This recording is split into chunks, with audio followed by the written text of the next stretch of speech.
স্বপ্ন যখন চাকরি। আজ আমরা এই পর্বে আলোচনা করব অনেক অনেক গুরুত্বপূর্ণ সায়েন্সের বা বিজ্ঞানের কিছু প্রশ্ন উত্তর। এখানে ঝা চকচকে না হলেও সময় অপচয় হবে না। আপনার প্রত্যেকটা সময়ের দাম রেখেই অনেক গুরুত্বপূর্ণ প্রশ্নের উত্তর আলোচনা করা হবে, অনেক অল্প সময়ের মধ্যে অনেক বেশি পরিমাণ। স্কিপ না করে দেখতে থাকুন, ঝা চকচকে না হলেও খুব ইনফরমেটিভ। এখানে লেখা 1 পাউন্ড। আচ্ছা, এই 1 পাউন্ড মানে কত গ্রাম? 1 পাউন্ড হচ্ছে 453 অর্থাৎ 453.6 গ্রাম। এবং তাকে যদি কিলোগ্রামে হিসেবে পাউন্ডকে ধরা হয় তাহলে 1 কিলোগ্রাম মানে হচ্ছে 2.204 পাউন্ড, অর্থাৎ মোটামুটি 2.2 পাউন্ড হচ্ছে 1 কিলোগ্রামের সমান। আমরা দেখলাম। এরপরে চলে যাব ডাল্টন বা এএমইউ। এএমইউ এর ফুল ফর্ম হচ্ছে অ্যাটমিক মাস ইউনিট। এটা অ্যাটমিক মাস ইউনিট বলা যায় একে। অণু পরমাণুর ভর মাপার জন্য এই এএমইউ ইউনিট ব্যবহার করা হয়। তাহলে এএমইউ যেটা, সেটা ব্যবহার করা হয় কিসের জন্যে? অণু পরমাণুর যে ভর সেটা মাপার জন্যে। আর 1 ডাল্টন বা 1 এএমইউ মানে হচ্ছে 1.66 ইন্টু 10⁻⁻24 গ্রাম। তাহলে 1.66 ইন্টু 10⁻⁻24 গ্রাম। এটা আমরা দেখলাম যে 1 এএমইউ এর মান গ্রামে। এবার আমরা যদি ক্যারেটটা দেখি, ক্যারেট হচ্ছে দামি কোনো ধাতু বা দামি কোনো পাথরের ওজন করার জন্য ব্যবহার করা হয়। দামি পাথর বলতে যেমন হিরেকে ক্যারেটে মাপা হয়। হীরক বা দামি পাথর ধাতু ওজন করার জন্যে ব্যবহার করা হয় এই ক্যারেট। ক্যারেট হচ্ছে 0.2 গ্রাম। আচ্ছা, 0.2 গ্রাম সমান সমান 200 mg অর্থাৎ মিলিগ্রাম।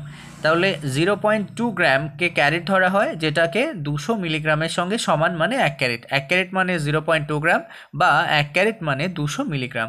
এবার যদি চলে আসি লিটারে, লিটার হচ্ছে কোনো তরল বা যে কোনো লিকুইড জাতীয় পদার্থের মাপার বা আয়তন মাপার একক লিটার।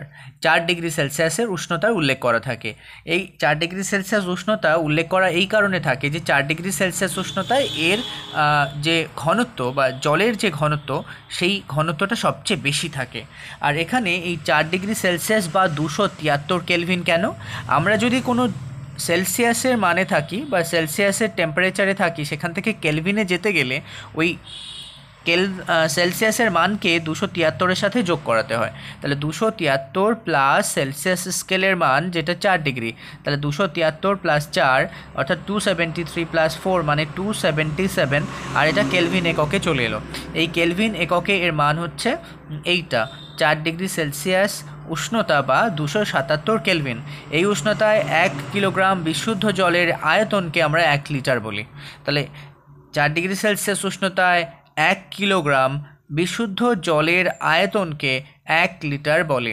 অর্থাৎ 1 কিলোগ্রাম জল নেওয়া হবে, সে যতটা জায়গা জুড়ে থাকবে সেটা তার আয়তন। ওই আয়তনকে আমরা মাপবো কত, কী এককে? লিটার এককে। আর তখন টেম্পারেচার কত হতে হবে? 4 ডিগ্রি সেলসিয়াস। এখন যদি বলা হয় 1 লিটার, তাহলে কত ঘন সেন্টিমিটারের সঙ্গে সমান? 1 লিটার মানে 1000 ঘন সেন্টিমিটারের সঙ্গে সমান। লিটারের সংজ্ঞায় উষ্ণতার উল্লেখ থাকে কারণ 4 ডিগ্রি সেলসিয়াস উষ্ণতায় বিশুদ্ধ জলের ঘনত্ব সবচেয়ে বেশি হয়। তাহলে বিশুদ্ধ জলের ঘনত্ব 4 ডিগ্রি সেলসিয়াস উষ্ণতায় সবচেয়ে বেশি হয়। আর এই উষ্ণতাতেই 1 কেজি জলের আয়তনকে 1 লিটার ধরা হয়। এখানে একটা কথা বলে রাখার, জলের কিছুটা ব্যতিক্রমী ধর্ম লক্ষ্য করা যায়। সাধারণত তরলের ক্ষেত্রে যদি আমরা তাপ প্রয়োগ করি তার আয়তন বাড়তে থাকে, কিন্তু জলের ক্ষেত্রে প্রথমে তাপ প্রয়োগ করার ফলে ওর আয়তন কমতে থাকে। এবার কমতে কমতে 4 ডিগ্রি সেলসিয়াস উষ্ণতায় ওর সর্বোচ্চ মানে ঘনত্ব সবচেয়ে বেশি হয়ে যায়। সেই বেশি হয়ে যাওয়া ঘনত্বটাই 4 ডিগ্রি সেলসিয়াস উষ্ণতায় হয় বলে আমরা ওকে মানে এই লিটারের জন্যে ঠিকঠাক উষ্ণতা ধরে 1 কেজি জলের যে আয়তন তাকে 1 লিটার হিসাবে গণ্য করা হয়। এরপরে যদি চলে যাই ঘনত্ব মানে হচ্ছে আমরা দেখব যে কোনো পদার্থের একক আয়তনের ভরকে ওই পদার্থের ঘনত্ব বলা হয়। তাহলে ঘনত্বের একক হচ্ছে ডি। একক না, ঘনত্বের যে চিহ্ন সেটা হচ্ছে ডি। আমরা যদি তাকে বলি ভর বাই আয়তন, অর্থাৎ ভরকে আয়তন দিয়ে ভাগ করলে সরাসরি ঘনত্ব পাওয়া যায়। ভরকে আয়তন দিয়ে ভাগ করলে আমরা ঘনত্ব পেয়ে যাই। আচ্ছা, ভর মানে হচ্ছে এর দুটো ইউনিট হয়, একটা কেজি হয় আর একটা গ্রাম হয়। আর আয়তনের ক্ষেত্রেও আমরা ঘনমিটার পাবো বা ঘন সেন্টিমিটার পাবো, এরকম পাবো। কারণ একটা এসআই ইউনিট আর একটা সিজিএস ইউনিট হয়। তাহলে ঘনত্ব কাকে বলে যদি দেখা যায়, কোনো পদার্থের একক আয়তনের ভরকে ওই পদার্থের ঘনত্ব বলা হয়। আর ঘনত্ব সমান সমান ভর বাই আয়তন। এসআই পদ্ধতিতে ঘনত্বের একক হচ্ছে কিলোগ্রাম পার ঘনমিটার। এসআই পদ্ধতিতে ঘনত্বের একক সেটা আমরা দেখলাম কিলোগ্রাম পার ঘনমিটার, কারণ এসআইতে ভরের একক হচ্ছে কিলোগ্রাম, আয়তনের একক হচ্ছে ঘনমিটার। এরপরে যদি দেখি আমরা সিজিএস পদ্ধতিতে দেখব, সিজিএস পদ্ধতিতে ঘনত্বের একক হচ্ছে গ্রাম পার ঘন সেন্টিমিটার, কারণ এটাও সিজিএসে ভরের একক হচ্ছে গ্রাম আর আয়তনের একক হচ্ছে গ্রাম ঘন সেন্টিমিটার। তাহলে সিজিএসে ছোটোটা সাধারণত আমরা এভাবে সহজে মনে রাখতে পারি যে সিজিএসে আমাদের একক সাধারণত ছোটোটা ধরা হয়, আর এসআইতে আমাদের ধরা হয় বড় এককটাকে। আর সিজিএসের যে ফুল ফর্ম সেটা হচ্ছে সি থেকে সেন্টিমিটার, জি থেকে গ্রাম, আর এস থেকে সেকেন্ড হয়। তাহলে সিজিএসের ফুল ফর্ম হচ্ছে সেন্টিমিটার, গ্রাম আর সেকেন্ড। আর এসআই এর ফুল ফর্ম বলতে এটাকে লেখা হয় ইন্টারন্যাশনাল সিস্টেম অফ ইউনিট। এটার ফুল ফর্ম হচ্ছে ইন্টারন্যাশনাল সিস্টেম অফ ইউনিট। এবার আমরা যদি চলে যাই পরবর্তী প্রশ্নে দেখা যাক কি বলে দিয়েছে আমাদের উষ্ণতা ও ঘনত্বের পারস্পরিক যে সম্পর্ক সেটা সম্বন্ধে আলোচনা করতে হবে। উষ্ণতা ও ঘনত্ব পরস্পরের ব্যস্ত সমানুপাতিক। আচ্ছা, ব্যস্ত কখন হয়? যখন একটা রাশির পরিমাণ বেশি হয় আর একটা রাশির পরিমাণ কমে যায়, তখন তারা পরস্পর ব্যস্ত সমানুপাতিক সম্পর্কে থাকে। আর যদি দুটো রাশির পরিমাণই বেশি হয়, যেমন একটা এরকম বলা যেতে পারে একটা পেনের দাম 3 টাকা, তাহলে 10টা পেনের দাম 30 টাকা। পেন একটা ছিল 10 হলো, মানে বেড়ে গেল দাম, ও 3 টাকা ছিল 30 টাকা হলো, এটাও বেড়ে গেল। তাহলে এরা দুটো পরস্পর সরল সম্পর্ক থাকবে, এইরকম ব্যাপার। আর উষ্ণতা ও ঘনত্ব পরস্পরের ব্যস্তানুপাতিক মানে হচ্ছে যে উষ্ণতা বাড়লে ঘনত্ব সাধারণত কমে যায়, উষ্ণতা বাড়লে ঘনত্ব কমে যায়, আর উষ্ণতা কমলে ঘনত্ব বেড়ে যায়। তাহলে উষ্ণতা বাড়লে কি হয়? উষ্ণতা যখন বেশি হবে তখন ঘনত্ব কি হবে? নিচের দিকে নেমে যাবে বা কমে যাবে। আমরা এটা বুঝে গেলাম। তাহলে একটা বেড়েছে আর একটা কমেছে, এই অ্যারো চিহ্ন দেওয়ার এটাই ইন্ডিকেট করার এটাই কারণ যে উষ্ণতা যদি বেশি হয়ে যায় তখন ঘনত্ব কমে যাবে, আবার যদি উষ্ণতা কমে যায় তাহলে ঘনত্ব আবার বেশি হয়ে যাবে। তাহলে দুটো বিপরীতমুখী, তাই জন্য আমরা একে বলতে পারি যে উষ্ণতা ও ঘনত্ব পরস্পরের ব্যস্তানুপাতিক। এবার যদি ব্যতিক্রমী ঘটনা দেখা হয়, যে জলের ক্ষেত্রে যেটা বলছিলাম, 0 ডিগ্রি সেলসিয়াস থেকে 4 ডিগ্রি সেলসিয়াস পর্যন্ত জলের ঘনত্ব উষ্ণতা বাড়ার সাথে সাথে বাড়তে থাকে। এটা হচ্ছে জলের ক্ষেত্রে একমাত্র জলের ব্যতিক্রমী ধর্ম আমরা লক্ষ্য করি। এবার আপেক্ষিক গুরুত্বটা কি একটু দেখে নেওয়া যাক।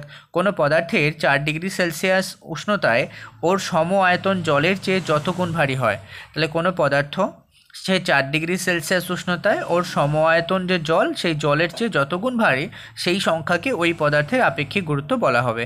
সিজিএস পদ্ধতিতে পদার্থের ঘনত্ব ও আপেক্ষিক গুরুত্বের মান একই হলেও এসআই পদ্ধতিতে ওরাও একই হয় না। এবার আমরা চলে যাব ভার্নিয়ার স্কেলে। ভার্নিয়ার স্কেলটা কি দেখা যাক।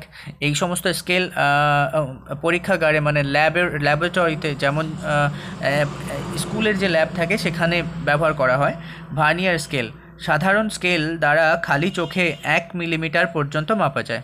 তাহলে সাধারণ স্কেলে খালি চোখে কত মিলিমিটার পর্যন্ত মাপা যায়? 1 মিলিমিটার পর্যন্ত। কিন্তু তার থেকেও যদি ক্ষুদ্রমান মাপতে হয় তখন আমাদের কোন স্কেল ব্যবহার করতে হবে? Vernier scale. সেটা কতটা? কিন্তু 1/10 মানে 1/10 মিলিমিটার দৈর্ঘ্যের সঠিক মাপ পাওয়ার জন্যে আমরা ভার্নিয়ার স্কেল ব্যবহার করি, অর্থাৎ তখন ভার্নিয়ার স্কেল ব্যবহার করা হয়। আর স্লাইড ক্যালিপার্স কি? স্লাইড ক্যালিপার্স হচ্ছে তার বা দণ্ডের ব্যাস। তার বা দণ্ড খুবই সরু হয় এবং সেই দণ্ডের যে ব্যাস সেটা মাপতে গেলে গোলকের ব্যাস, এটা একটা কোনো গোলকের ব্যাস মাপতে গেলে ফাঁপা নলের ব্যাস মাপার জন্যে আমরা কি ব্যবহার করি? স্লাইড ক্যালিপার্স ব্যবহার করি। তাহলে তার বা দণ্ডের ব্যাস মাপার জন্যে, গোলকের ব্যাস মাপার জন্যে আর ফাঁপা নলের ব্যাস মাপার জন্যে ব্যবহার করা হয় কোনটা? Slide callipers. এই গোলকের উদাহরণ কিন্তু football, cricket ball, tennis ball, Apple, কোনো লেমন, এগুলো। কিন্তু এই গোলক কিন্তু গোলাকার রিং বা চুড়ি বা কয়েন, এগুলো হচ্ছে বৃত্তের উদাহরণ। আর এটা হচ্ছে গোলকের উদাহরণ। কোনগুলো? ফুটবল মানে কোনো টাইপের বল টাইপের। স্ক্রুগেজ। স্ক্রুগেজটা কি? সরু তারের ব্যাস পরিমাপ করার জন্য ব্যবহৃত হয় এই স্ক্রুগেজ। তরলের পাঁচ নেওয়ার সময় মাপনি চোঙে তরল উপরিতলযুক্ত তরল এর উপরিতলে এবং উপরিতলযুক্ত তরলের নিচের তলের পাট নেওয়া হয়। রঙিন তরলের ক্ষেত্রে উপরিতলের পাট নিতে হয়। আচ্ছা, এবার আমরা সাধারণ তোলা যন্ত্র সম্বন্ধে দেখব। সাধারণ তুলাযন্ত্রের সাহায্যে বস্তুর ভর মাপা হয়। ভর কি? কোনো বস্তুর মধ্যে থাকা জড় পদার্থের পরিমাণ। আর সাধারণ তুলাযন্ত্রের বাম দিকের পাত্রে পরিমেয় বস্তু আর ডান দিকের পাত্রে প্রমাণ বাটখারা রাখা হয়। আর ওজন বাক্সে বাটখারাগুলির অনুপাত থাকে 5:2:2:1। এই অনুপাতে থাকলে যে কোনো মানের পরিমাপ করা সম্ভব, তাই জন্যই এই অনুপাতে বাটখারাগুলোকে রাখা হয়। তুলাযন্ত্রের দুটি বাহুর সমান না হলে তখন বস্তুর প্রকৃত ভর মাপার জন্যে আমাদের যেহেতু M1 × M2 করাতে হবে, মানে দুটো জিনিসের ভরকে গুণ করিয়ে রুট করাতে হবে।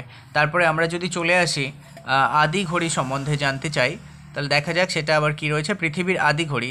আর এখানে আমরা দেখব পৃথিবীর আদি ঘড়ি হলো সূর্য চাকতি। তাহলে পৃথিবীর আদি ঘড়ির নাম কি? সূর্য চাকতি। স্প্রিং তোলার যন্ত্রের সাহায্যে বস্তুর ভার বা ওজন পরিমাপ করা হয়। স্প্রিং তোলার সাহায্যে বস্তুর কি পরিমাপ করা হয়? ভার বা ওজন। এবার আমরা যদি আর একটু দেখে নিই, তাহলে এখানকার যে প্রশ্নগুলো রয়েছে সেগুলোর উত্তর আমরা এখানে করে ফেলব। আমরা সৌরদিন সম্বন্ধে যদি আলোচনা করি, সৌরদিনটা কি? যাকে সোলার ডে বলা হয়। পৃথিবীর কোনো স্থানের ভৌগোলিক মধ্যরেখাকে অতিক্রম করার পর আবার সেই স্থানে ফিরে আসতে সূর্যের যে সময় লাগে সেই সময়কে বলা হয় সৌরদিন। আর এক সৌরদিন মানে কত সেকেন্ডের সঙ্গে সমান? ৮৬,৪০০ সেকেন্ডের সঙ্গে সমান এক সৌরদিন। এরপরে আমরা চলে আসব আরও একটি ইম্পর্টেন্ট প্রশ্নে, যেমন ক্রোনোমিটার। আমরা যদি দেখি তাহলে দেখব ক্রোনোমিটার। এখানে রয়েছে ক্রোনোমিটার ও মেট্রোনাম ঘড়ির সাহায্যে নির্ভুলভাবে সময় মাপা হয়। বিজ্ঞানী গ্যালিলিওর দোলক গতি বিষয়ক সূত্রের উপর নির্ভর করেই দোলন ঘড়ি নির্মিত। তাহলে দোলন ঘড়ি কার সূত্রের উপর নির্ভর করে নির্মিত? বিজ্ঞানী গ্যালিলিওর দোলকের গতি বিষয়ক সূত্রের উপর নির্ভর করেই দোলন ঘড়ি নির্মিত। দোলন ঘড়ির দোলনকাল 2 সেকেন্ড হয়, কারণ একবার গিয়ে আবার ফেরত আসবে, তাহলে টোটাল একবার দোলনকাল হবে। এই এত দূর পর্যন্ত গেল, গিয়ে আবার ফেরত এলো, তার মানে এই পূর্ণ সময়টা দোলনকাল, এটা মোটামুটি 2 সেকেন্ড মতন লাগে। আর শীতকালে ঠান্ডায় দোলন দণ্ডের সংকোচনের ফলে, এটা খুব ইম্পর্ট্যান্ট একটা প্রশ্ন, যে শীতকালে ঠান্ডায় দোলন দণ্ডে সংকোচনের ফলে, অর্থাৎ ঠান্ডার সময় দোলন যে দণ্ডটা থাকে সেটা একটু কমে যায়, সংকোচনের ফলে দোলনটির কার্যকরী দৈর্ঘ্য কমে যায়, ফলে ঘড়িটি ফাস্ট হয়ে যায়। এবং তাহলে প্রশ্ন কেমন হবে? শীতকালে ঘড়ি ফাস্ট হয়ে যায় কেন, আর গ্রীষ্মকালে ঘড়ি স্লো হয়ে যায় কেন? তাহলে আমরা দেখলাম শীতকালে ঠান্ডায় দোলন দণ্ড সংকোচনের ফলে বা ছোট হয়ে যাওয়ার ফলে দোলনটির কার্যকরী দৈর্ঘ্য কমে যায়, ফলে ঘড়িটি ফাস্ট হয়ে যায়। আর অন্যদিকে গ্রীষ্মকালে দোলন দণ্ডের প্রসারণের ফলে তাপমাত্রা বেশি হওয়ার জন্য দোলন দণ্ডটি ধাতুর তৈরি, সেই জন্য প্রসারিত হয়ে যায়, ফলে দোলন দণ্ডটির কার্যকর দৈর্ঘ্য বেড়ে যায়, ফলে ঘড়ি স্লো হয়ে যায়। একই একক বিশিষ্ট দুটি ভৌত রাশি হলো কার্য ও শক্তি। তাহলে কার্য আর শক্তি হচ্ছে একই একক বিশিষ্ট দুটি ভৌত রাশি। দুটোর একক কি? অ্যাকচুয়ালি কার্যের একক জুল, শক্তির একক এক্ষেত্রে আমরা দেখব জুল। তিনটি মূল একক দ্বারা গঠিত স্কেলার রাশি কার্য ক্ষমতা এবং ভেক্টর রাশি হলো বল। তাহলে তিনটি মূল একক দ্বারা গঠিত স্কেলার রাশি হচ্ছে কার্যক্ষমতা এবং আর ভেক্টর রাশি হচ্ছে বল, মানে কার্য এবং ক্ষমতা এবং ভেক্টর রাশি হচ্ছে বল। মিটার স্কেলের কথা যদি আমরা পড়ি, তাহলে দেখব যে স্কেলে শুধু সেন্টিমিটার ও মিলিমিটারের দাগ কাটা থাকে সেই স্কেলকে আমরা মিটার স্কেল বলি। এই ধরনের কন্টেন্ট নিয়মিত প্রতিদিন পেতে চ্যানেলটি সাবস্ক্রাইব করে সঙ্গে থাকুন এবং অন্যান্য ভিডিওর জন্য চ্যানেল পেজটি ভিজিট করুন, যেখানে হাজারো ট্রিকের সাহায্যে আমি প্রচুর MCQ এই চ্যানেলে আপলোড করে দিয়েছি। যেমন সেটা হতে পারে শর্টকাট কোনো ম্যাথ, শর্টকাট কোনো ইম্পর্টেন্ট জিকে, ইম্পর্টেন্ট সায়েন্সের কোনো কোশ্চেন্স সম্পূর্ণ অনেক সঠিক সহজ উপায়ে, যেগুলো সেকেন্ডের মধ্যে হয়ে যাবে। কিছু অঙ্ক করা রয়েছে শর্ট কোশ্চেন্স, যেগুলো পেন পেপারের সাহায্য ছাড়াই, কোনো সূত্রের সাহায্য ছাড়াই সেকেন্ডের মধ্যে উত্তর চলে আসবে। এমনও প্রচুর হাজারো অঙ্ক করে দেওয়া রয়েছে। চ্যানেল পেজটি ভিজিট করুন, শর্ট সেকশনটা ভিজিট করুন, যেখানে আপনি অনেক উপকারী ভিডিও পেয়ে যাবেন। এই ধরনের ভিডিও প্রতিনিয়ত এই চ্যানেল থেকে আপলোড করা হয়। চ্যানেলটি সাবস্ক্রাইব করে সঙ্গে থাকুন এবং অন্যান্য ভিডিওর জন্য চ্যানেল পেজটি ভিজিট করুন। Thank you.